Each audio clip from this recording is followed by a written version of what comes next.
And a week that the Hockey Hall of Fame welcomes another goaltender. This is InGoal Radio, the podcast. I'm Darren Millard, along with the co-founder of InGoal magazine, Kevin Woodley. David Hutchison is on assignment this week. A lot to get to, including congratulations to Kim St. Pierre. We have another winner, a bonus winner out of the CCM Access contest. Some contest and paraphernalia coming out from another source, and we'll put a bow on the WHL Hockey Canada Goalie Symposium, which ran last weekend. InGoal magazine, presenting sponsor of that great 2 days of goalie heaven with goaltender coaches from around the Western Hockey League and great presentations. And before we get too into that and also talk about our feature interview this week in Dustin Schwartz, Woody, how about Kim St. Pierre going into the Hockey Hall of Fame? Yeah, about time, eh? For a woman's goaltender to be in there. This is a tough one. Not her. It's a no-brainer, right? But like it to me, it feels like I don't pay close enough attention. I don't see all the stats.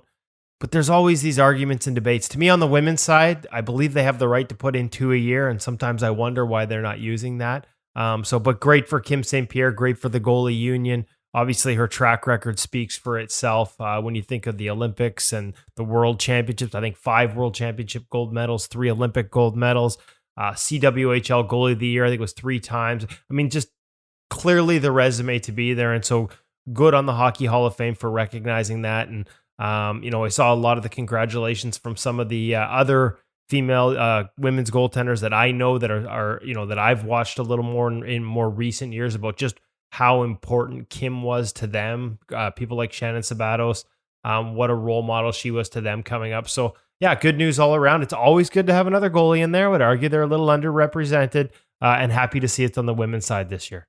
She had some great setups too over the years, didn't she? Yeah, I was thinking of the I think of her in that Sherwood setup. Yeah. Like that's the one that that's the one that to me is, it's almost like a target sort of with the red around, sort of almost lightning bolts in a target fashion around the outer edge. And yeah, that was a good setup, and from a company that's no longer around. So interesting to sort of look at some of the old pictures, but almost iconic, right? Like there aren't a lot of setups where you see it and you're like, I know who that is. And she certainly had one. Yeah, I agree. Congratulations. Kim St. Pierre going into the Hockey Hall of Fame induction will take place in the fall. We announced the winner of the CCM Access Customizer a couple of weeks ago, and we're still feeling the effects, the trickle down of this contest, and this is great news. Yeah, we already obviously announced the winner of the full custom set, senior size set, but the good folks at CCM asked our judges to have a look around at some more entries, maybe sort of in the youth category, so that they could give away a second set in the in the Access 1.9 line, either in the intermediate or junior size range. Not going to be the full custom colors, but they did a good job. The judges did a good job of sort of looking around, and they found a young lady named Addison, and I'm gonna Addie. Your dad says to call you, but I'm going to mess up the last name, which apologies to the whole family. It's Adamitis, and I hope I got that right. Bottom line is CCM is setting you up with a set of Access 1.9 pads. I'm going to get you all sized up, and when you look at Addie's, well, I guess it's her dad's Instagram, but the videos on there, Darren, the images, this girl grinds. She works hard. She inspired me to start doing more of my goalie-specific workouts. When I watch some of the videos, I'm like, I got to get off my ass. Look at her go. Like, just brought a smile to our face to see the amount of work she put in. Obviously did for the judges as well. And so CCM wanted to reward that with a bonus prize from the entry pool. And so we're going to do just that. So congratulations to Addie and her family. Well-deserved. Great job on the design, but just a great effort. The intensity and passion you put into goaltending did not and has not gone unnoticed. Addie, when you get the set and you're on the ice, Dad, take a picture. We want to see Addie in that setup and using it and working her tail off in that new CCM gear. And speaking of CCM Access, that's where Hutch is on assignment. It's been tough to build reviews right now because we're not able to get on the ice as much, obviously, and just things now opening up here in British Columbia. Hutch, I'm telling you, like June 26th, so by the time a lot of you hear this on Friday, we will launch the full review of the CCM Access line, and Hutch has been going full-time, including ferry travel off the island here to the Lower Mainland to make sure we have this gear tested at multiple levels. We have had an NHL prospect already turned pro in the gear for a couple weeks. We had it today. We had a kid who's headed to the WHL. We've had it with minor hockey kids at a high level of bantam. We have as much as you can at a time when there isn't a lot of personal feedback on this brand new line from CCM Access. We made sure it wasn't just me and Hutch, going out for a local beer league skate. Yeah. Not that we have local beer league skates, but we've established a lot of voices and a lot of positive feedback and a lot of interesting comments, I thought, from Dylan Ferguson, especially on the speed skin. As a pro, he didn't get speed skin. It was one of those things that when the Lefebvre factory was making it for CCM, they had it in very limited colors, and not everybody got it. And it's really interesting to me that, a couple years into speed skin, you can have a guy playing at the pro level, try it for the first time. And this has been the consistent feedback, especially from guys, who are still in CCM, but had never just had a CCM pad with that product, is they do notice that it slides better. And so that was the feedback we got from Dylan as well. So a lot of positive feedback on the rebound. So look for that review by the end of this week. And like I said, it's not quite our usual standard. Like we don't have 10 different voices in there, but in very short order, I'm very proud of the fact that we're going to have 3 or 4 and right up to NHL prospect. And, I think that is what separates our reviews. The fact we can get all these different voices coming from different brands and different playing styles and preferences to weigh in on a new line of gear. And we're getting close to getting the type of feedback we have in all of our reviews on this line now. Without putting words in his mouth, would you say Dylan Ferguson was sold on the speed skin the way he experienced it? Yeah, absolutely. I mean, he noticed the difference. And I will say this, it's interesting to me, and I got to say, like, the last time we did a review, I think it was on the eFlex 4 line, we had talked to Pekka Rinne about this. Now, like I said, when the Lefebvre factory in Montreal was making them, they did at one point, for a while you couldn't get it at all. At one point they brought in a sheet of the white, and so you could get it in white, and Pekka had it on his pads. And I talked to him, and he said, like, not a huge difference, but a noticeable difference. He noticed a difference. And he's like, if it's going to slide better, that means you're more efficient. Why wouldn't I use it? Well, then ironically, like, I can't remember how many months later, he wanted to go to that dark navy blue set? Yeah. And he couldn't get it in Speedskin because they didn't have it. And so he just ordered the pads without Speedskin. And that one always left me sort of scratching my head. Like 4 months earlier, he told me, I do notice a difference. Again, not putting words in his mouth. He didn't say it was a huge difference, but he said it was noticeable. And hey, if it's faster and more efficient, I want it. And then for the sake of color and the fact it wasn't available, he ends up not in it. So I think that's one of the changes you'll see is guys will be able to get it. For a guy like Dylan Ferguson, it was a notable change. And it'll be interesting to see, is it a game changer for guys? I don't want to say that. But again, consistently, guys who have been in CCM and then tried CCM with Speedskin have said to us they've noticed a difference. And to me, if it makes a difference, why wouldn't you use it? That's kind of where I come out. Can I ask a silly question? Yeah. Is Speedskin more effective on maybe medium ice? Like great ice you're gonna slide good on great ice or fresh ice. But does it really help when the ice gets chopped up or whether you're not playing in a National Hockey League facility?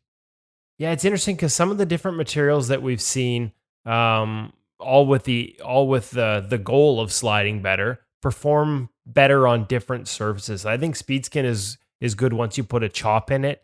When the ice, we've got some sliding stuff, and we've talked to guys after the ice really does break down, and they still think it is better, but maybe not. The difference isn't as noticeable.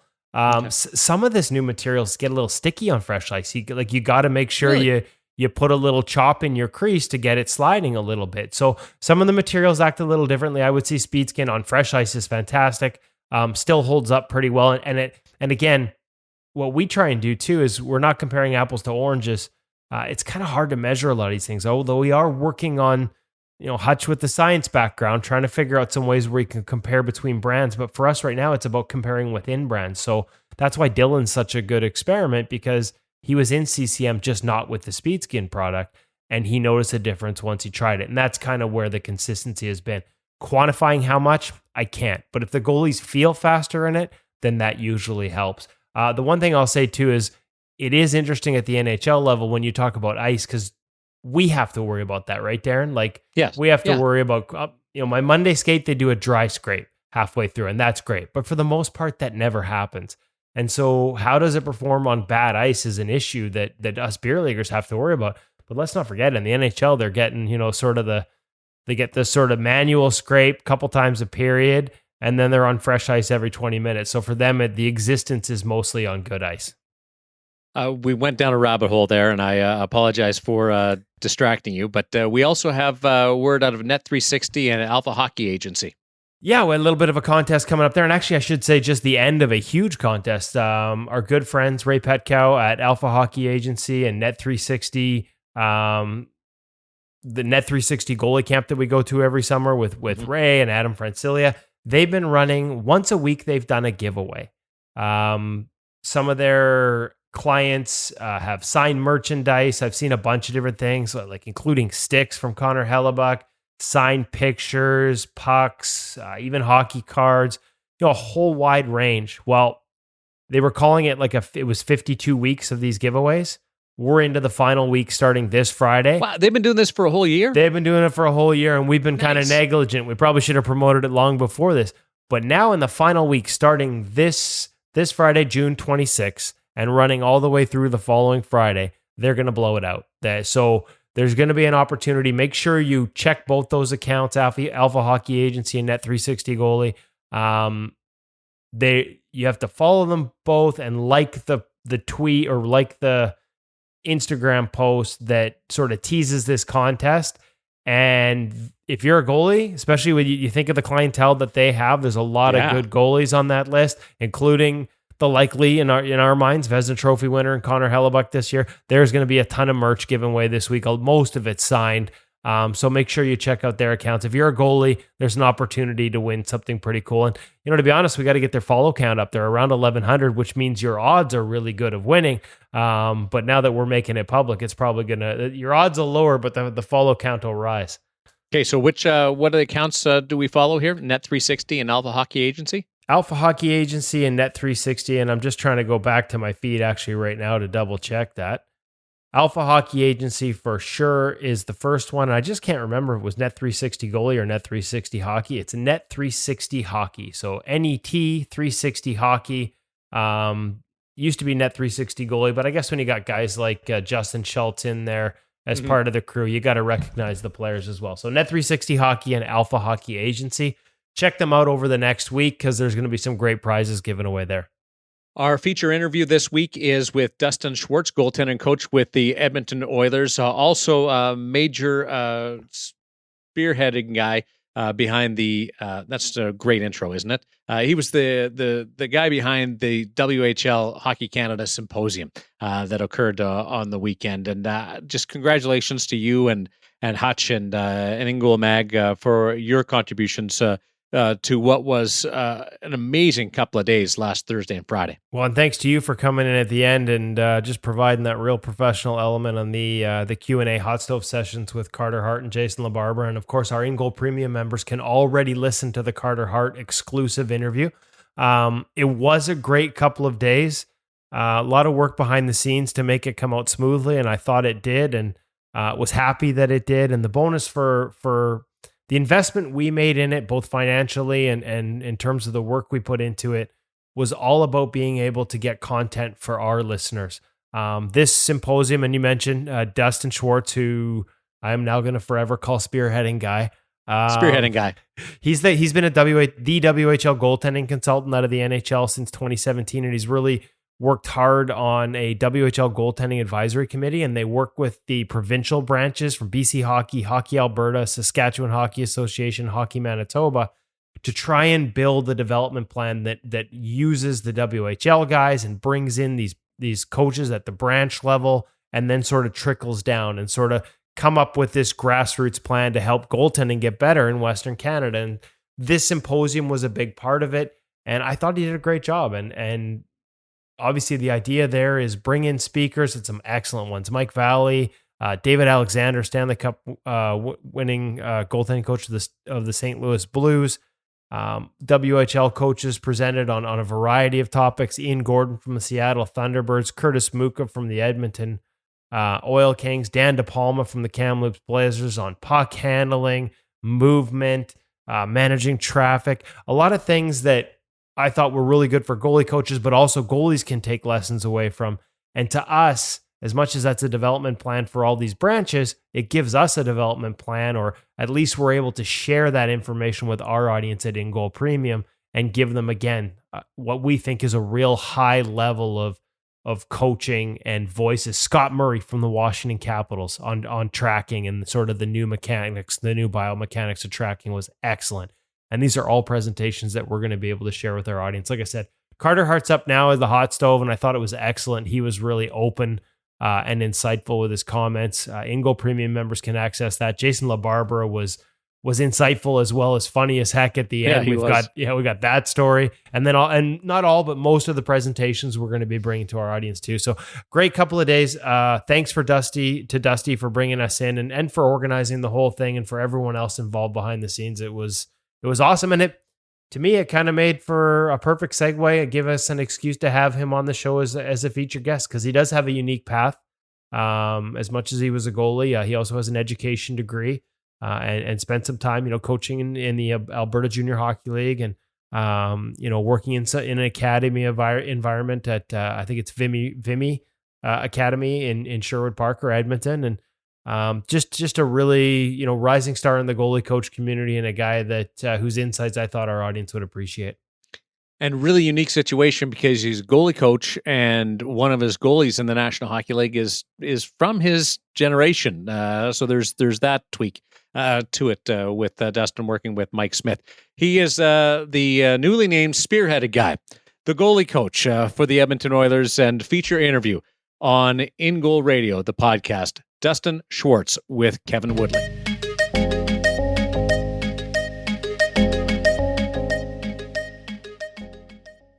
Edmonton Oilers goaltending coach Dustin Schwartz joining us, and we're going to do this one on the cell phone because life is just that busy. Dusty, thanks for taking the time on your way back from the rink with the Oilers. You have been very busy during this pause, managing, organizing, getting ready for the WHL Hockey Canada Goaltending Symposium that we were part of last week. How are things going, I guess, in general? Just start off with how are you managing all this right now? Things have been really good. It's been an exciting time, through all of this, the challenges that everybody's faced with COVID and everything else, and the shutdowns and postponements and stuff like that. It's been actually really positive. There's been lots of good takeaways as far as, time for professional development, whether it's been working, through the POE program in Hockey Canada and doing some of the stuff with the goalie coaches and the goalies there. Lots of work been done with the WHL and the development planning group. It's been a real good opportunity for me to work with some other people in a different environment too, through a lot of the virtual opportunities now that are out there. And it definitely has opened your mind to challenging yourself to get better and find new ways of communicating. So, doing pretty well, and those things have been real positives. Yeah, what can you tell us in terms of, especially your use of the online component with young goalies, with prospect goalies within the Oilers? Obviously, I know I wrote at NHL.com about a virtual development camp that you had going on once you realized there wasn't going to be an opportunity for a regular development camp. Can you, as much as you can share, and obviously there are probably things you can't, but can you walk us through a little bit in terms of some of the elements that you used and some of the lessons you maybe learned about, goaltending development, especially anything that you might carry forward even once we get back to a regular environment? Are there ways to use these online tools to help make goalies better long term? I think there is. I spent a lot of time looking at our goalie prospects and then identifying some of the areas that we needed to target. Fortunately, I know all of them very well, just as they've been in our organization for a while now. So you kind of had some good key elements that we wanted to work on and develop. We used the platform. We just used Zoom as kind of something to help establish that constant communication, give you a little bit of the face-to-face rather than just over a phone call. And it wasn't sending video through a link. It was actually able to be shared via the screen, which was quite beneficial. We chose a few topics. I kind of broke the video down, and then each and every week that we talked, we had some different things that they would kind of take home for homework, for a lack of a better term, to help them to further advance their perspectives on things. And then we just kind of went through it. I had some guest people join us, which is kind of a cool feature in working in that virtual Zoom type platform where, we had Mikko Koskinen joined us for one of our sessions. Jim Playfair, the assistant coach, joined us for one of our sessions. His son, Dylan Playfair, who's an actor on Letterkenny and had been in a variety of different movies and scenes and stuff like that, jumped on and talked about his role as an actor and how it kind of correlated to that of being a professional athlete and the time and the dedication and the details and the work and all that sort of stuff, the accountability that goes into being in that type of a workforce. So we tried to touch as many human elements as we could, as well as get to the root of the goaltending stuff. And I think it's something we can really use moving forward. I think there's a big vision for myself to do some of this stuff, with the Western Hockey League and the branches across Western Canada, after seeing how well it rolled out, not only in our Oilers development camp, but also in the WHL symposium. It's there's a real opportunity to grasp time, money, locations, and put that all together in an easy to use format and provide the development and growth for the athletes. I wanted to get to the use of video and teaching play reading, Dusty, but you opened the door on Letterkenny, so I gotta ask.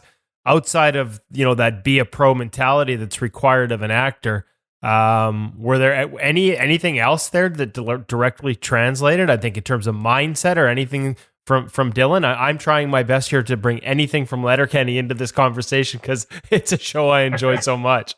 You know what? Dylan's his dad's an amazing human being, but it comes, apple doesn't fall far from the tree. And, he talked to, he would come in character a little bit, but then he kind of deviated away from character and just talked about his experiences and how he got started. And one of the things that I really, found interesting is that his first role was in basically a child cartoon. I can't even remember exactly the name of Descendants, I think was what it was called.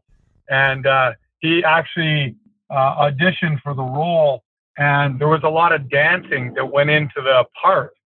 And he actually got the role based on his audition. And he said to the person when he received the opportunity, he's like, I don't know how to dance. And the person's like, well, you're a hockey player, you're coachable. And he's like, we're going to teach you that. So he ended up working with Michael Jackson's choreographer and dance instructor was his first dance teacher. So he took obviously the pinnacle of dance when it comes to Michael Jackson and kind of worked at his craft. And by the time the show started, he knew exactly what he was doing and worked so hard to fill in the blanks with what he was missing as an actor.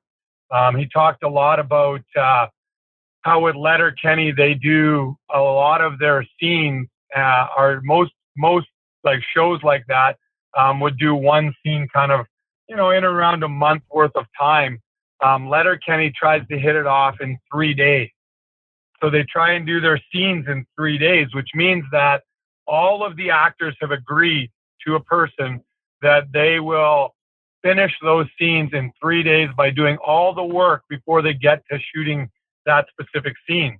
And that information was interesting because it was a lot about the prior planning, the preparation, the work, the accountability that went to those other, people that you work with. And by doing that, they could all increase the amount of revenue they made if they came back and spent less time having to do take over take and just getting the work done within the 3 days. So a lot of really good messages for the goalies about preparation, about accountability, about responsibility and being prepared. So lots of great takeaways. And Letterkenny, there's 5 of them, maybe even 6, that actually all played junior hockey. So there's a lot of that mindset of the work and the coaching and all that stuff that these people have gone through, that it made some good ties and some good correlations to the things that we would demand of our athletes as coaches. So pretty powerful stuff, really. Is that a big part of it? And I know you presented on this at the Hockey Canada Program of Excellence just a couple of weeks ago, but when we hear a lot, and I'm surprised actually, to be honest, Dusty, how often I hear it even from NHL guys that are 4 or 5 years in, where they'll all of a sudden take a big step in their game. Chris Treger was one of the most recent ones. And really what it amounted to wasn't about skill, it wasn't about necessarily a new technique. It was about evolving his focus and that quote unquote, we hear it all the time, learning to be a pro. Sounds like there was a lot of lessons there from Dylan. What do you see, and are you surprised sometimes by, guys arriving as NHL prospects and maybe still needing to learn a lot of those lessons? I think a lot of them need to learn those lessons. When you go through the league, of NHL starting goalies, there's obviously the select few that come in and are able to light the world on fire from, 18, 19, 20 years old. But a lot of them have had to kind of develop themselves, probably from a maturity standpoint and a mental standpoint and a preparation standpoint, more so than even the technical side of the game. I think, you look at a lot of American League goalie or even junior goalies for that matter, and technically a lot of them are really close, and right there with some of the NHL goaltenders. And in some cases, some of those American League goalies would be further ahead technically than some of the guys that are currently playing in the National League. But there's that component that is a real separator, whether it's being the student of the game element, whether it's the understanding yourself and what you need for preparation standpoint from a on and off ice perspective. Sometimes it's the training component. It's the, what are you doing physically off ice, away from the game in the off season, and what are you doing in season? There's so many layers to that. And I think a lot of guys learn that as they mature, as they get older. And for me personally, I've been fortunate enough to be around, the goalies that have transitioned very quickly. And then you see ones that have taken a little bit more time. I mean, I get to work with Mikko Koskinen on a regular basis. And, you've looked at the transformation of his game from the time he was a 19-year-old and first came over from Europe to challenge himself to play pro in North America. And, he went back to Europe and now he's back. And a lot of those same conversations have been had with him. So I think it's every goalie eventually starts to find his way, and some just take a little bit longer than others. To go back to the development camp that you ran online, the virtual development camp, the one thing I wanted to ask you about is using video and using plays. And I know it's a lot more complicated than just watching a couple and talking about it. You had a pretty, in-depth system, but that ability to use video and examples to help teach play reading. I think even I was a little surprised that there was that much value in it for you when we discussed it in the past couple of weeks with guys who are at the pro level. So it seems to me there's got to be value for kids as well, because it feels like at times in that development ladder, and I know you're removed from the youth level, but it feels like at times we're getting towards, and I hate this term, but I'm going to use it anyways, that quote unquote goalie school goalie where they know where every drill finishes and they can move there perfect. And they look as good as an NHLer moving around the ice. But once the game starts, that play reading ability can sometimes be lacking. So two-parter, how important is that? And or have you been surprised at just how useful video can be to teach that, even at the levels you're at still? I think two things. One, I've tried to keep myself at the grassroots level as much as I can, because I think that there's obviously value to be able to give back at that level. And I think you're bang on. I think the ability for the goalie to establish, use the term Mike Valley used in some of our presentations, but the goalie IQ, I think that starts with us as coaches providing opportunities to A, have drills that create those scenarios, and B, especially as they progress a little bit into the midget junior levels, to be able to provide the video resources that get them to look at those scenarios. As a coach, you can't draw up every scenario. I can't I can't put together every situation that's going to evolve in a game. But there are common trends that happen in a game, whether it's situations off the rush. You're going to see a variety of things like 2-on-1s where there's a shot or a pass option. You're going to have 3-on-2s where the commonality of the middle lane drive, the pass east-west from top of the circle to top of the circle, or the potential shooting option. So I think what you can do is not necessarily provide every situation, but I think when you give them the ability to look at common themes that happen within the game. And then the job of the goalie coach is, once they've started to see those themes from a video perspective, now you can really work the foundational parts like the tracking, the mobility, positional play into those read situations. So I think that as the goalies get older, it becomes innate off of a 3-on-2 rush. They're more comfortable with that net drive to the net or the pass east-west because A, they have a good foundation, and B, they've seen that before. So it takes a little bit of the unpredictable and makes those scenarios more predictable. And I think that those reads are things that you can help the goalies to develop by working on all of those aspects of their game. And that takes time. It takes understanding by the coach and the athlete, not only of the goalie position, but of the game in general. And then you can start to allow them to work on those skills in practices, create layers, and build that out. So I think that can start sooner. One of the challenges that we face, moving forward, and it gets talked about all the time, is goalie coaches have said multiple times to me, hey, our goalies need to be better at reading the game, or, they need to be more of a student of the game, or the goalie IQ needs to increase. Okay, great. How do we do that? So one of the things that I tried to work out, and this kind of takes the development piece that I worked with the Oilers guys and tied it into some of the reasons for what we did at the WHL Coaches Symposium, is trying to get those goalie coaches to look at some different video clips and understand scenarios. So what we tried to do is to help the coaches to understand, okay, these are common trends. So when I put the video together, I took the WHL goalies, goals against, I took American League goalies, goals against, double IHF events, goals against, NHL goals against, and you start to see common themes that happen from level to level to level to level. So now, as a coach, now you got to start to build those into your drills and start to create the opportunities for the goalies to develop them. Fair to say that it's an area that I don't want to say lacking at the youth level, but it's an area where we can make up some ground in terms of teaching that? I do. I think the foundational pieces, the things that the goalie coaches are currently working on technically, I think is absolutely imperative. Before those reads develop and become more consistent and more innate and become part of who they are, the skills and the techniques have to be there in order to be able to execute those reads.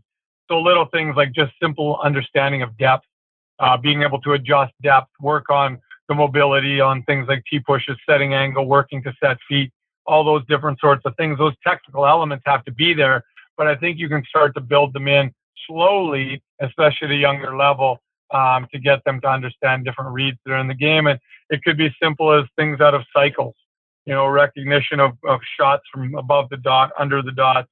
Guys are working out of overlaps, and then obviously build in your tracking and different skills like that. So I think it's definitely something that can be more aware of and then gradually built into practice plans. You talk about foundations and some of those skill foundations. What for you, what break down those different elements of skills and foundational? Obviously, we want to build a complete goaltender, and there's technical, there's tactical, so many elements. What do you see as a foundation? Is it movement? Is it skating? Where's your foundation as a coach, whether you're working at the NHL level or working still at the youth level helping out? Well, I think once you get up to starting at the top, once you get up to the NHL goaltenders, you work through the American League and even into junior, you're looking at those goalies and assuming and understanding that they have already established a pretty solid foundation. And I think personally, three things that would really be valuable parts to that would be the tracking, the goaltender's ability to move, and then the positional elements of the game. I think those things are things that start from the time that they strap the pads on to the time that they become an NHL pro. The teaching and the disciplines of it at a younger age, it's absolutely critical. As they start to get older, those things obviously advance. They become more a maintenance rather than continuous development of them because they already have the skill set. And then understanding what those things look like and putting them into situations, movements with things that are considered to be important, such as post-play movements where you're working on your knees. That's the stuff that starts to get a little more advanced. Goalies start to become more comfortable with it, and then you can start to look at other technical elements of the game. But tracking, movement, and positioning, those three things tie into, in my opinion, every situation that evolves and develops as a goaltender at every level. When you say tracking, just to be clear, because I think, a lot of people hear tracking and they think it's just look at the puck. Is it a little more specific for you in terms of not just look at it, but how you look at it? Yeah, obviously, I think that's advanced a lot over the last, number of years. And, the concepts brought forward by Lyle Mast and head trajectory and all those things. I personally, you don't necessarily use that exact term, but you talk about looking at the puck and posture and your setup and all that other stuff. Talk about more and more. The one element that I think tracking's become more focused on isn't necessarily even just into save execution, but it's tracking into recoveries and how that's done. It's tracking in your movement and how, your tracking is a part of your mobility, which is a part of getting into position. So I think it's kind of culminated into tying itself together in all aspects of the position rather than just into save execution. And I think that that's been a huge growth of the tracking and the elements that we talk about now as coaches and goalies too. It's interesting the unity on it now. Mike Smith last year, first time I got to work with him, I sent him a text to start off our relationship, and it started to build from there. I just said to him, what are kind of three things you want to start working on when you get to camp? First one that comes out is tracking, so I think it's he's almost the same age I'm at. So it started to become universal and it started to be understood with greater levels than just into save execution. Track it to your blocker. It goes into following it in your recoveries and those sorts of things. So I think that's where, for me personally, the greatest advancements and gains have come. You mentioned it. There's only a 3-year gap between you and Smitty. You've been in the league a while now and still only 41 years old. So in the NHL as a goaltending coach in your sort of mid-30s, what's that like when you got a guy like Mike Smith with all that experience in the National Hockey League playing, not that far removed from you in terms of age, having kids roughly the same age?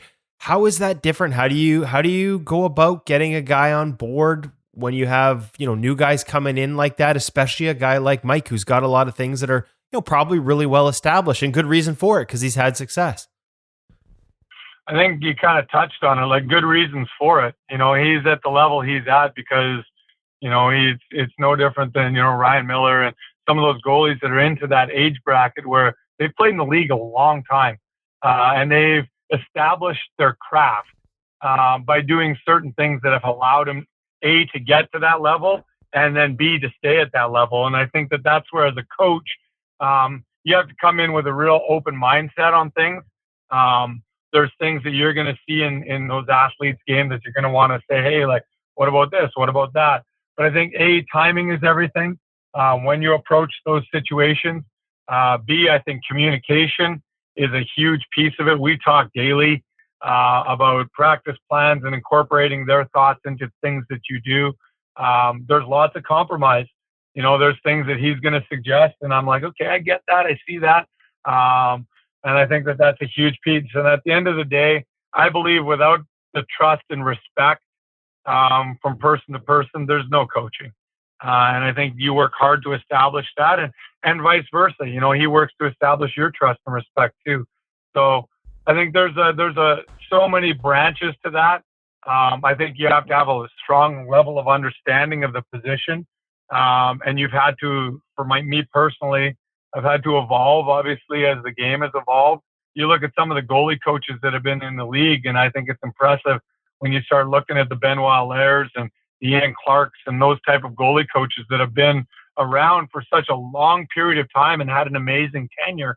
It goes to show their ability to adapt and communicate well. And I think that that's something that I've learned as I've worked through, my time in the NHL, that I've been fortunate to have done the same things and learned from guys like that, even if it's not directly with them.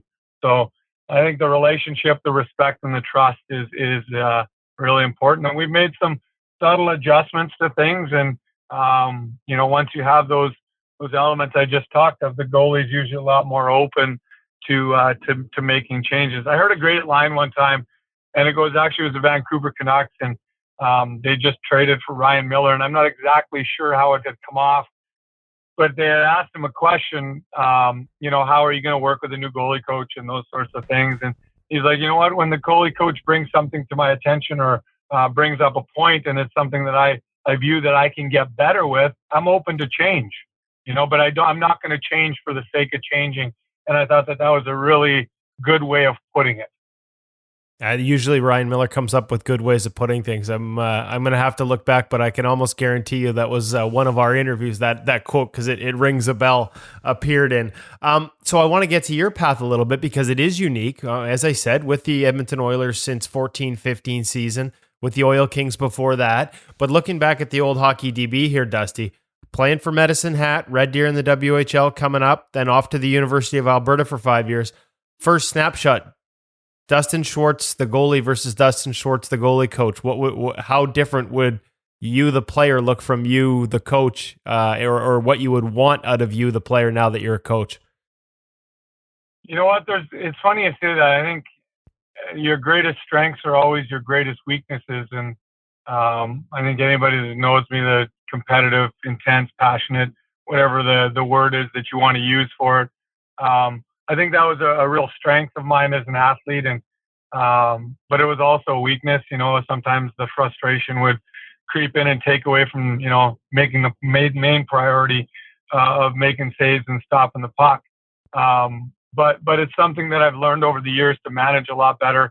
I still have that same passion, and it's still that same competitive edge to be involved as a coach. You strive for success as a coach as much as you did as an athlete in a different way. I think communication, leadership, work ethic was something that, you always took pride in and never would ever change that element of who you were as an athlete. I think that's carried over into my abilities as a coach. It's funny because some of the best goalies that I've personally got to work with are so calm and collected. And I've appreciated that because it's something that I was never as strong at. And I mean, Cam Talbot, right to mind. He was such a good demeanor, calm, competitive, quietly. Like he just had a real element to him. Mikko's that way. Tristan Jarry was that way. Carter's that way to an extent. They're so competitive, but yet they're so able to manage the emotional element of it through frustration. And I really have a ton of respect for that.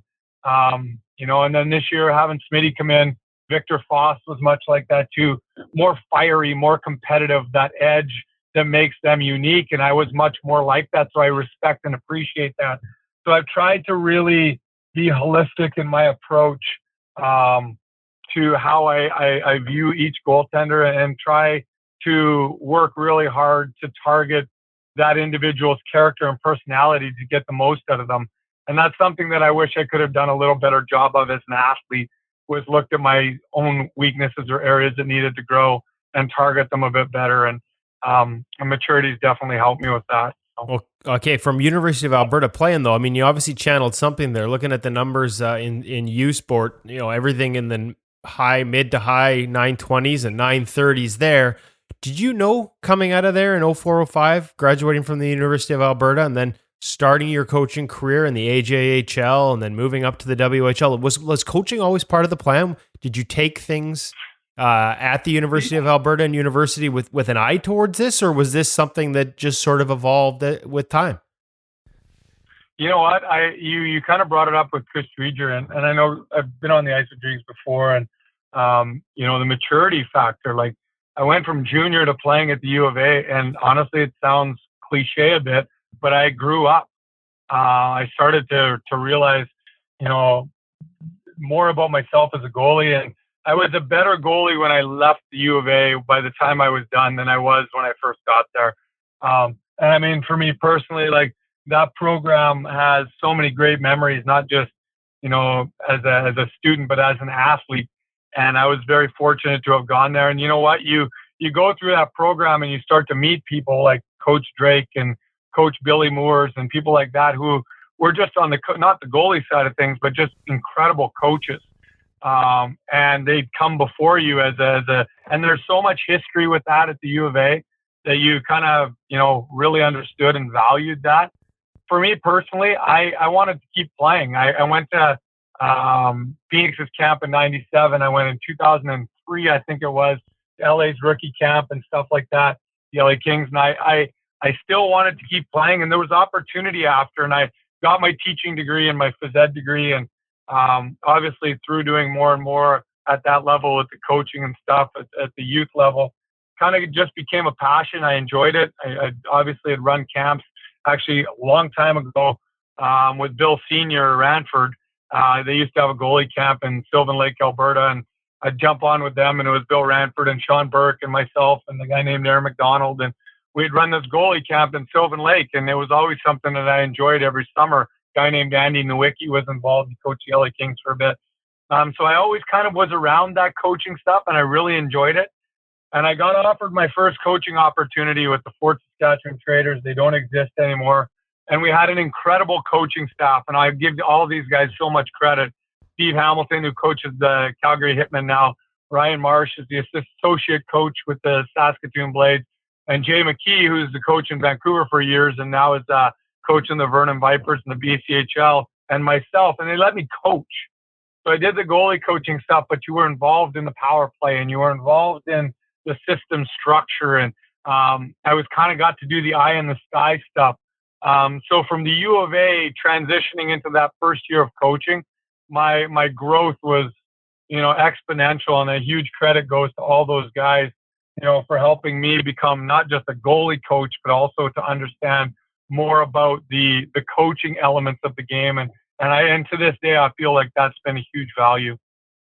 Is it something you still get to use a lot at the NHL level? As you talk to other young coaches, and obviously with the WHL Hockey Canada Goaltending Symposium, that was one of the elements here, was a mentorship component with these other young coaches from across the country and all the I know you're involved in that role with the WHL goalie coaches, but recognizing whether it's you or some of the other guests that we had on there, David Alexander talked about it, that need and ability to sometimes be more than a goalie coach, and how invaluable that can be, not just from a career arc perspective and making yourself, available to do extra things, and invaluable in that way. But also just in terms of that evolution of maybe being more than just a goalie coach when it comes to being part of a National Hockey League staff and raising points about power plays and penalty kills. And sometimes we see it with the analytics with Steven Valiquette. Like, it's not just about the goaltender numbers.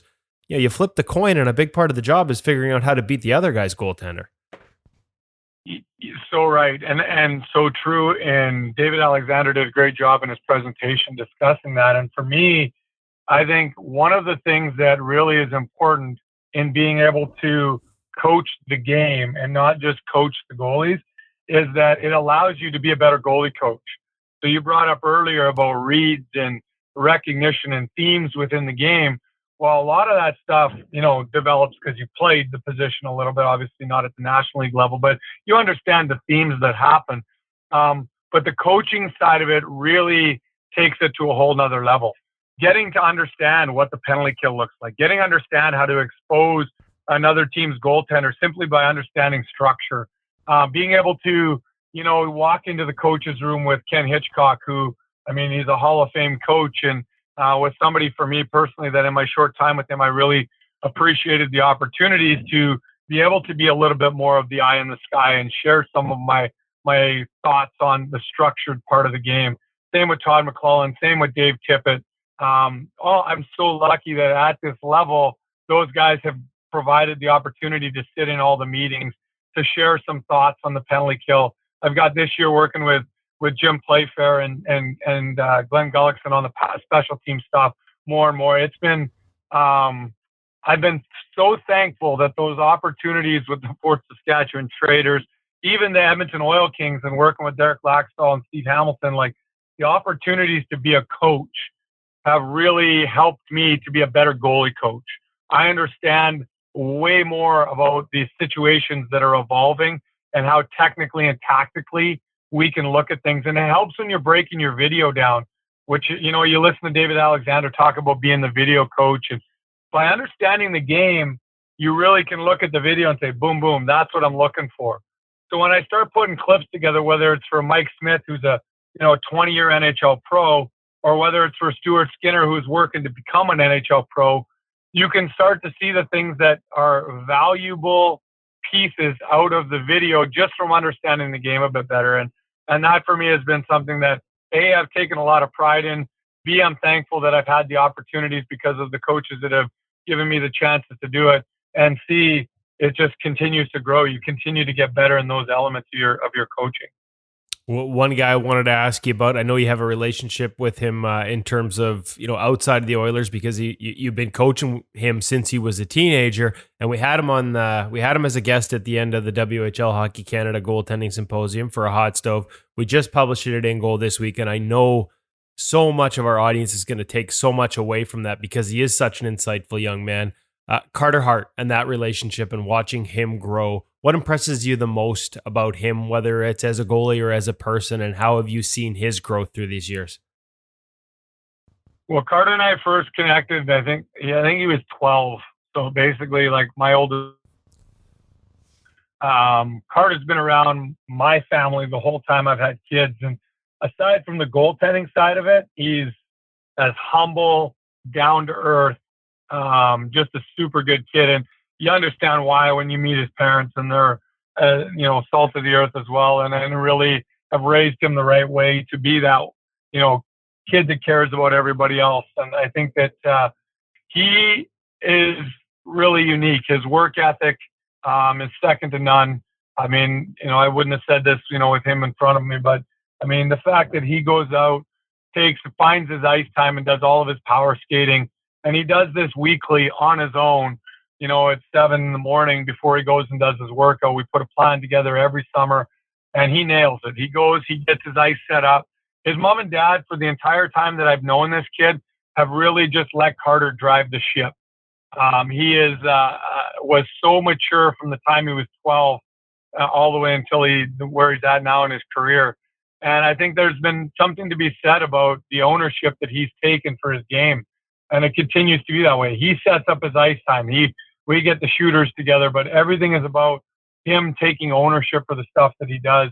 The student of the game element, the video, the work behind the scenes, all the stuff that people don't see, like he is on top of his video. If we do an ice time, to this day, from the time he's been 12 till, whatever his age is now, 21, his video in the summertime, that's valuable to him. He takes it, he uses it, he comes back. He's like, Schwartzy, can we work on, this at some point in the next couple of weeks? I want to tighten it up. And we really targeted a lot of his foundation over the time.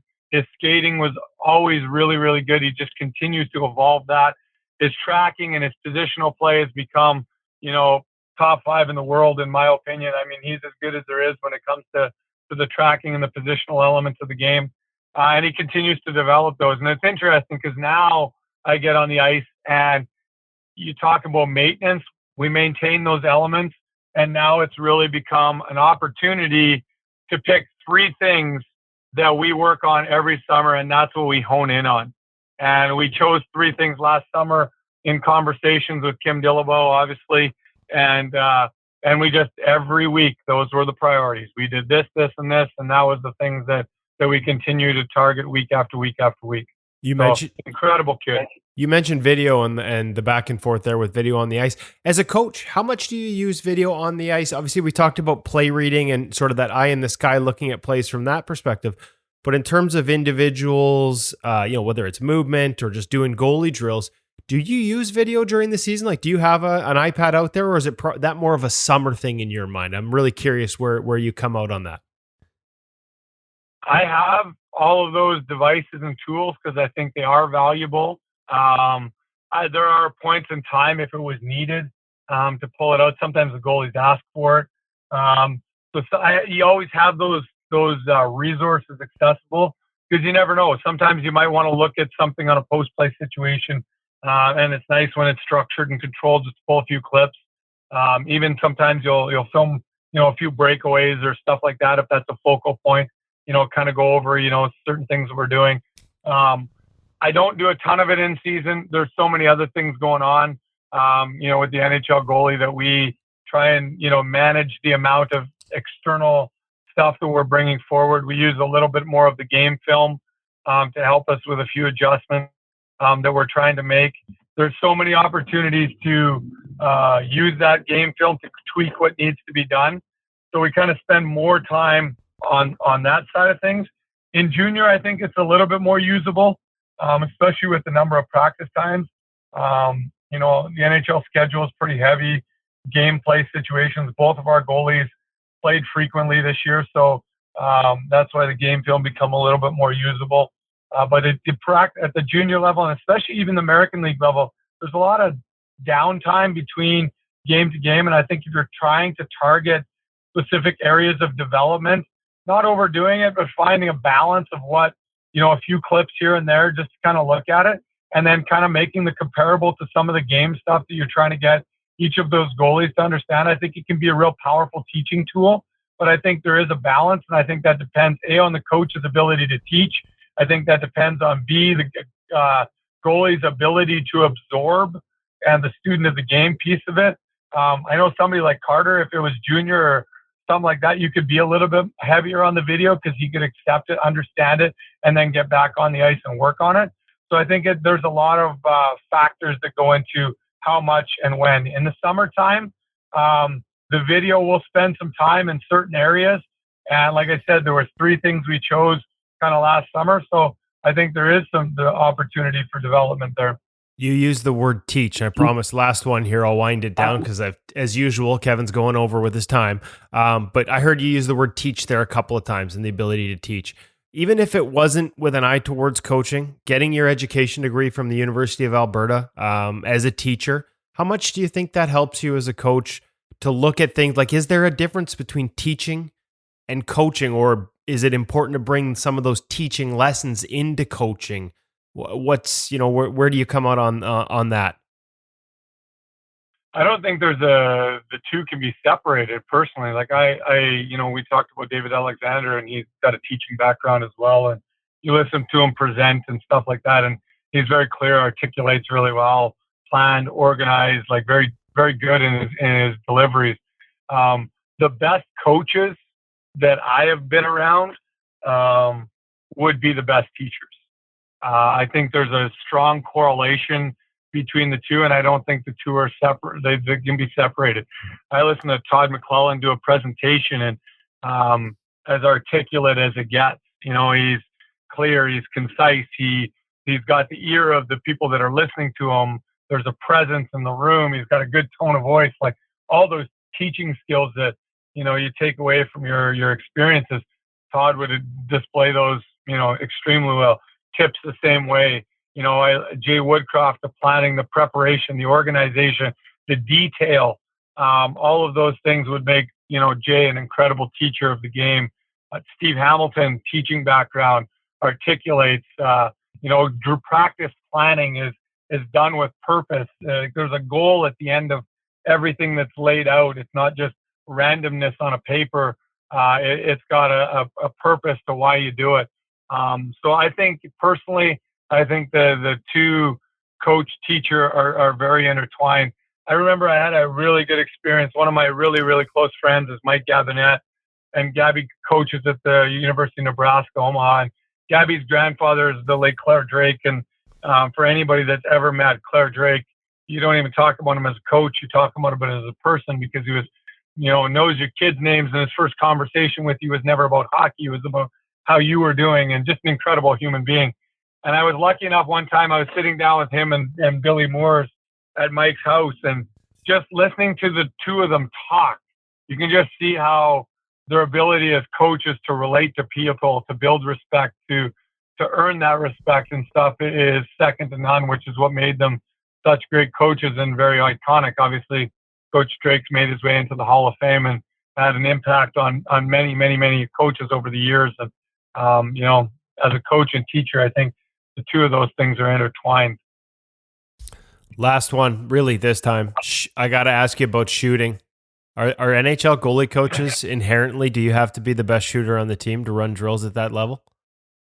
I don't know if you have to be the best shot on the team, but it definitely is something that, you have to be able to do. I believe it's not necessarily a requirement of the job, but you do have to be able to at least put the puck on net a little bit. I think it's something that, me personally, I've worked hard at it and take a lot of pride in it, because it's going back to my Fort Sask days, those guys throw you into drills, and the next thing you know, you got to be able to have enough skill to be able to make a pass, to shoot, and those sort of things. And there's times where, and any goalie coach that is out there, you're stuck sometimes on your own to get a warm-up done, or even to do drills on your own.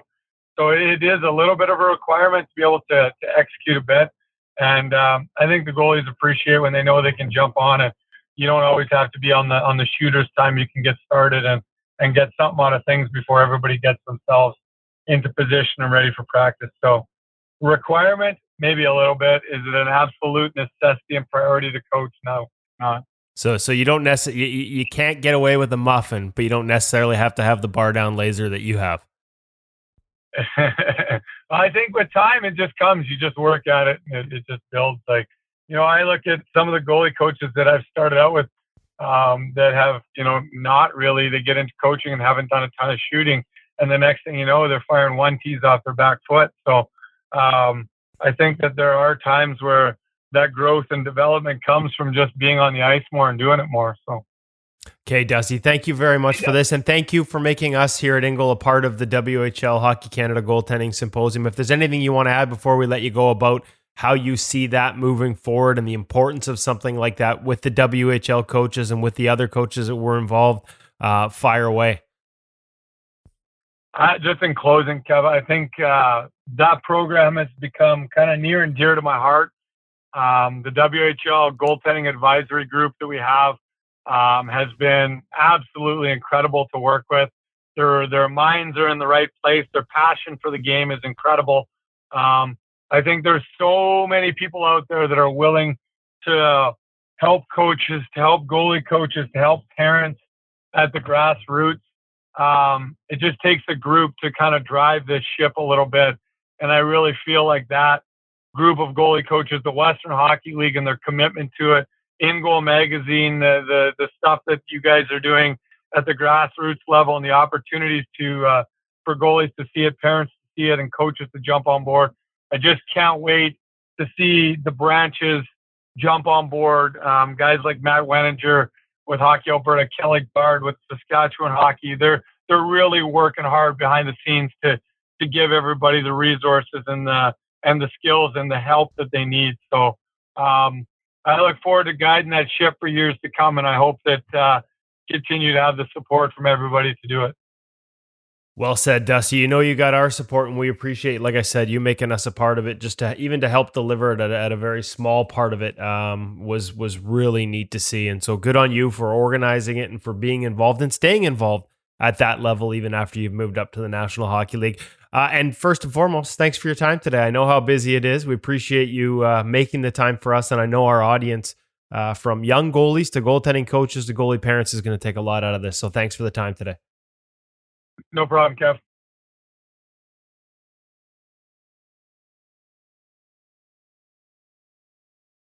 Couple of last questions in that one. Well, I didn't have any last week, so I figured I better make up for it. You're making up.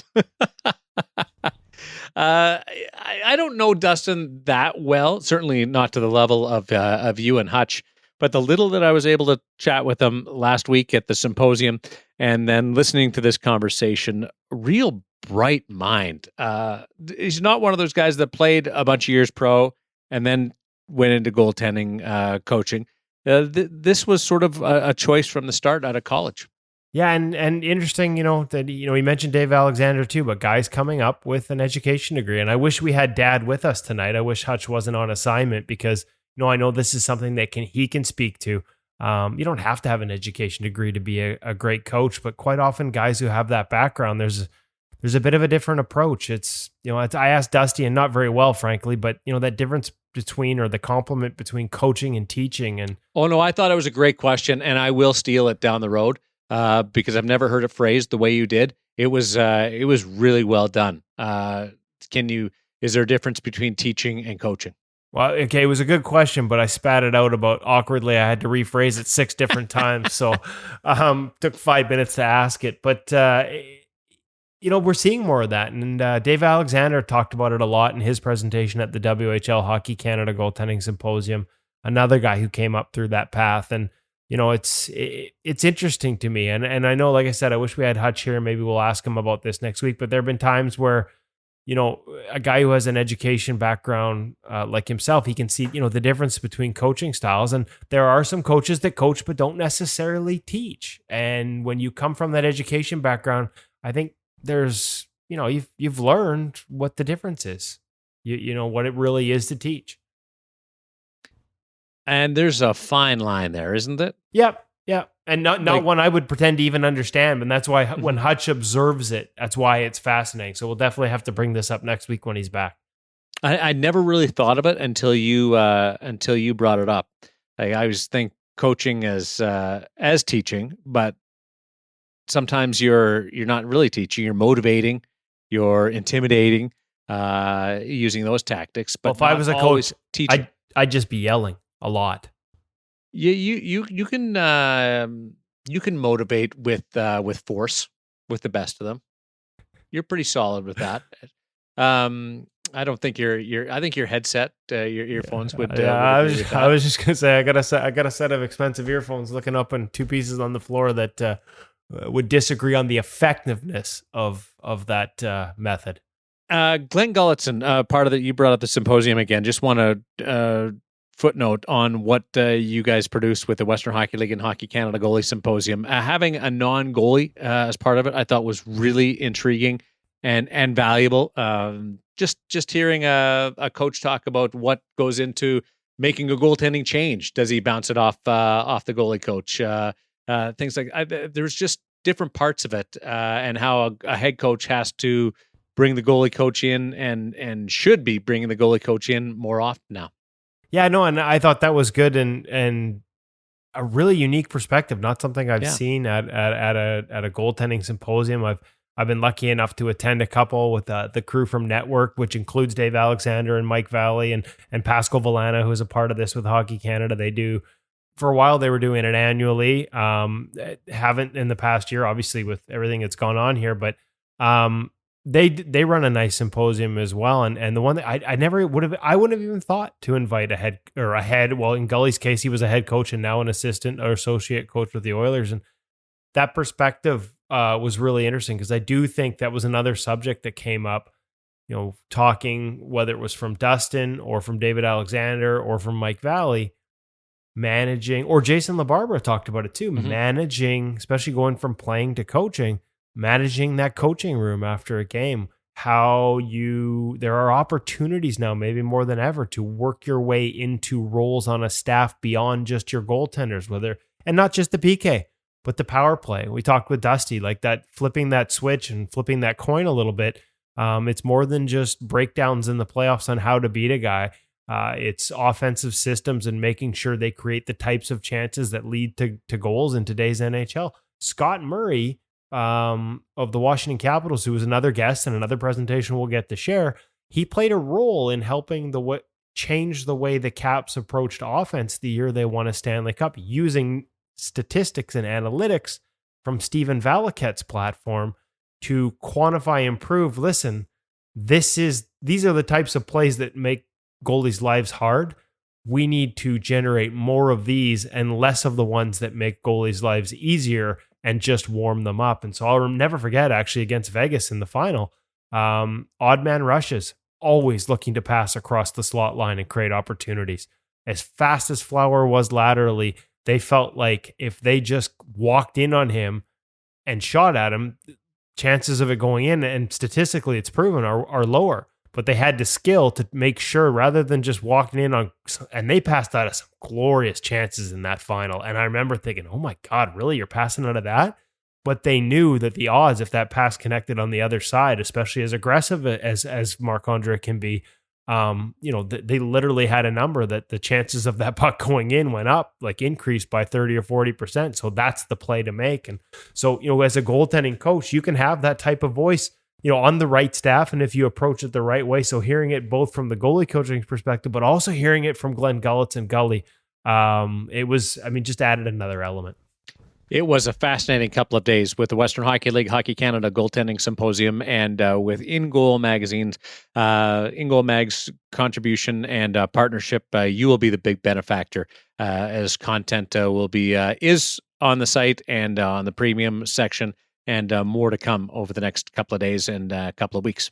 Yeah, and we'll probably, including that Gulletson interview, like as much as it's an associate coach and not a goalie coach, I think we're going to roll that out because there is some value there. And so if you're not a member of InGoal Premium already, make sure you check out ingoalmag.com and subscribe. We've got a lot of great stuff. The Carter Hart interview, that's exclusive. That's the only place you're going to hear that half an hour interview that Darren did with Carter at the symposium.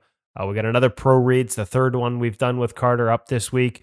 We got some tips from Carey Price up this week, just some simple stick position on the post, increased movement. So that was really neat. Back to basics, right? Back to basics. And what I loved about that story, isn't it great when you get to watch, and I'm going through all the old footage to come up with these stories right now. And you got to go through, they're 40-minute sessions, but you find these little moments where Carey just engages with, especially with the kids that are tired.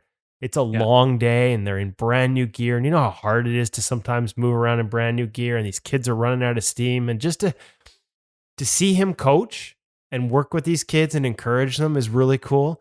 But then to see him also quickly work in a tip on stick position that he utilizes right up to the National Hockey League level.